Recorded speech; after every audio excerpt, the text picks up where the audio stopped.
Maraming salamat po. Kami ay lumipad sa Himpapawid para durugin ang mga kalaban ng bayan. Ihatag sa ako Yan si Maharlika, tanongin natin. Meron na kaming picture. Madam, may tanong na ako. Ano masasabi mo ngayon doon sa mga ginagawang pag-arrest o pag-gigipit sa mga Duterte vlogger sa Pilipinas? Oh, actually nag-vlog ako kagabi. Well, it's entrapment. Laban sa aking mga kapwa vloggers. At coercion, intimidation, in other words, panggigipit, pagsasalaula sa amin at sa ating lahat na mga anti-Marcos or anti-bangag critics.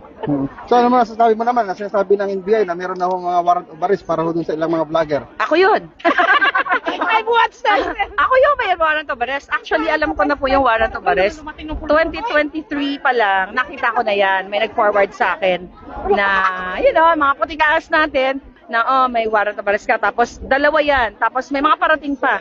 So, syempre, pikon na pikon sila sa alindog ko dahil in-expose natin yung lahat ng kanilang mga anomalya.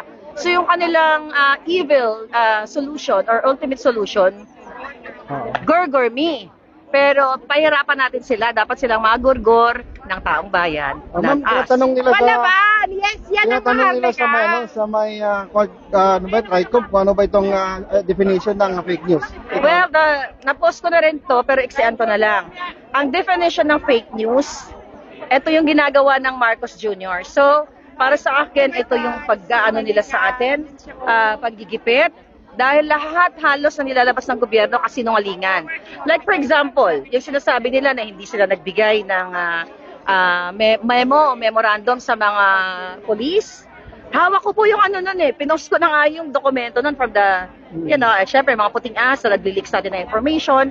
So fake news is them. Fake news is Liza Tanas, fake news is Marcos, fake news is Pulboronic government. Look at the 20 pesos na bigas. Look at yung sinabi niya kay PRRD na hindi niya ipagkanulo sa ICC. Anong ginawa nila? 'Di ba? Kinidnap nila yung kaya nga yung tanong ko kanina kay Inday Sara na pwede ba natin mag-file tayo ng complaint sa ICJ, sa International Criminal Judge para para iparusahan din itong Marcos government, the entire government, not just the bangag. So, yun palangga. Ma'am, Sila yung fake nyo news. lang po sa mga kapwa nyo Duterte vloggers na ngayon ay kasalukuyan na sa gitna ng pagsubok dahil sa panggigipit ko sa kanila, ma'am. Ay, di lumaban ng bonggang-bongga hanggang sa uling patak ng dugo, mga palangga. Walang takot mamatay para sa bayan at para sa mga nagmamahal sa atin. Ang ganda niya sa personal, Ma'am, last message ko lang kay PRRD, ma'am, at sa mga supporters ng dating Pangulong Duterte. Message ko? Yes, ma'am. I hope marinig ako ni PRRD very soon kasi lalabas na siya. PRRD, kasama ko ang mga jutang dyan, mga kalaban.